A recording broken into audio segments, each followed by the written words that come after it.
What's up, everybody? Welcome back to my channel. Apple had their unveiling today of their new watch and their new iPhone. So I'm going to give you a quick few minute little rundown of all the devices and save you a good hour and a half from watching their keynote.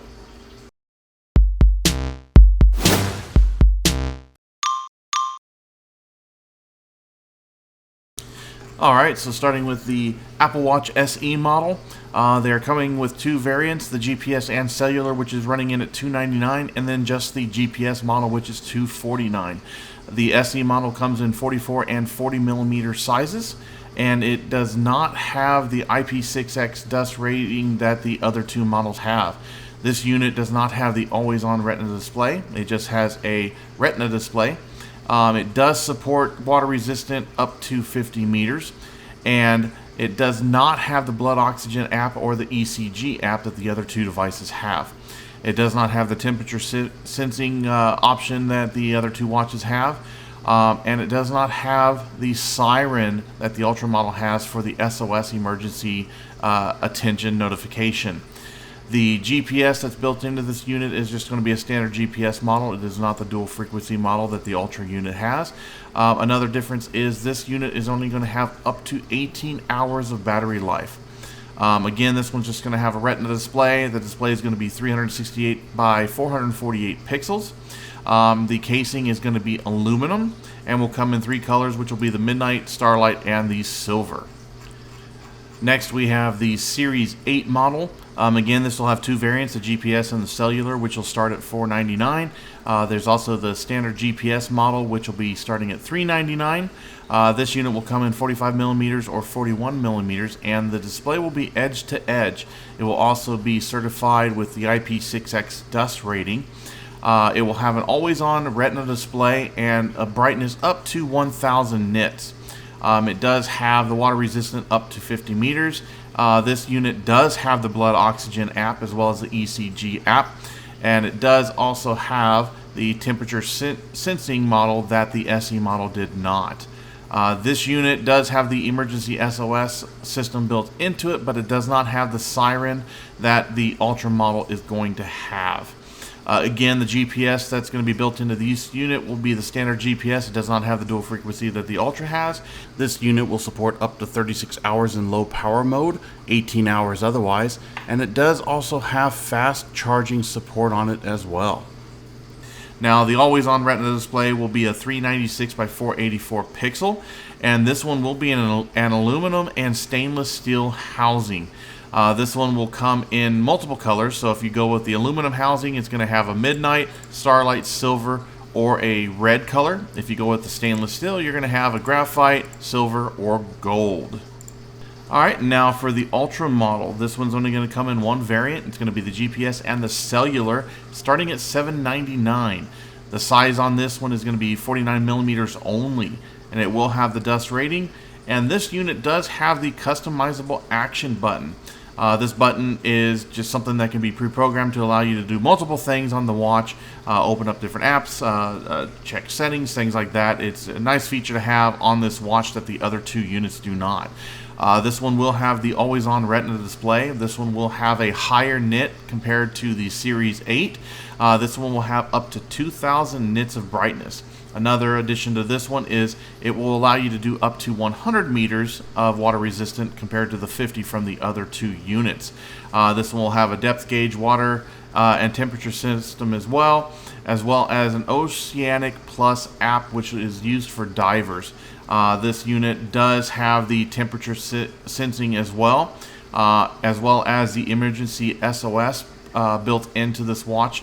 This unit does have the siren that is going to set off an 86 decibel alarm to try to attract any kind of nearby people if you are having some kind of trouble or in an emergency of some kind.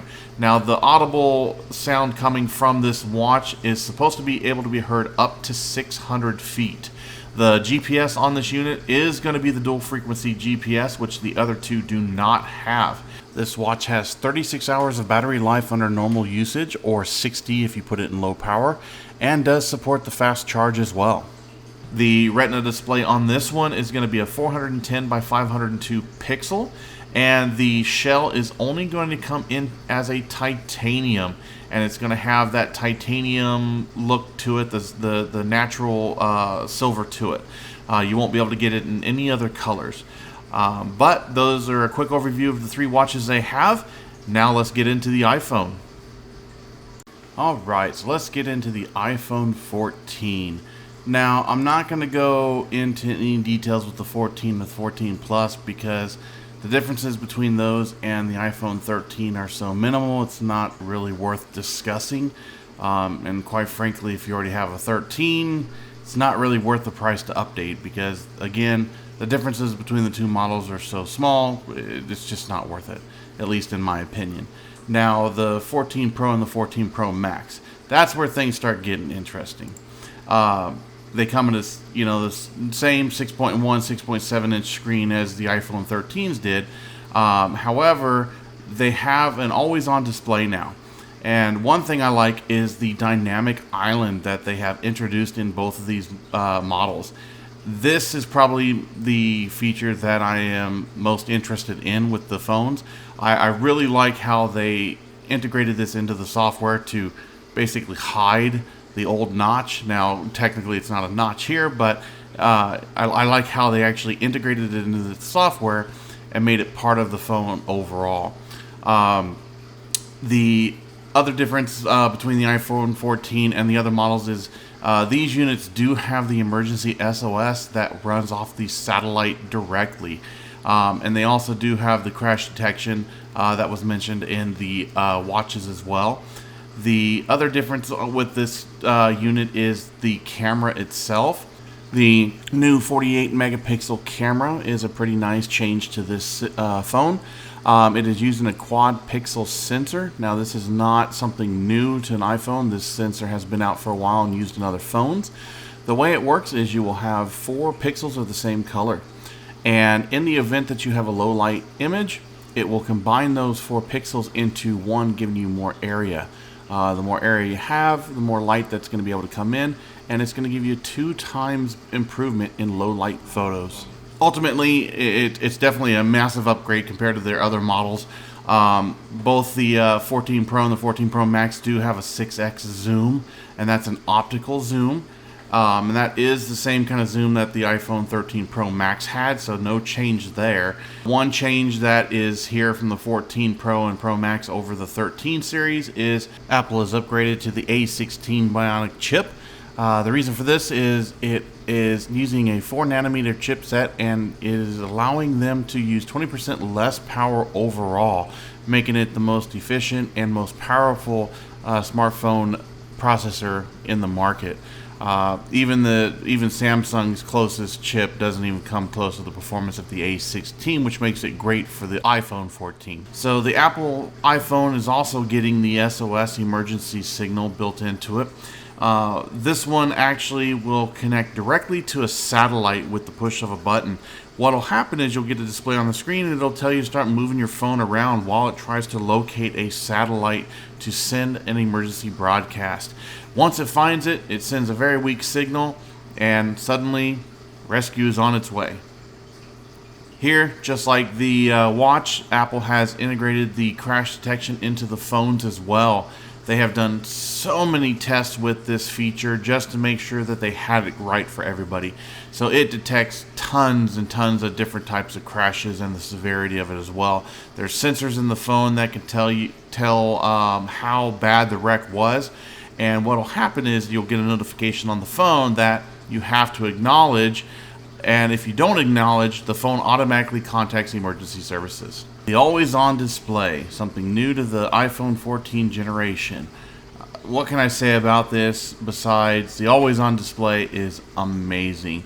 I've used it on Android phones for years, and I'm glad to see iPhone now has this. The features that they have integrated into it is light years ahead of anything on the Android, and I know you're going to enjoy it just as much as I do and are going to love the customization.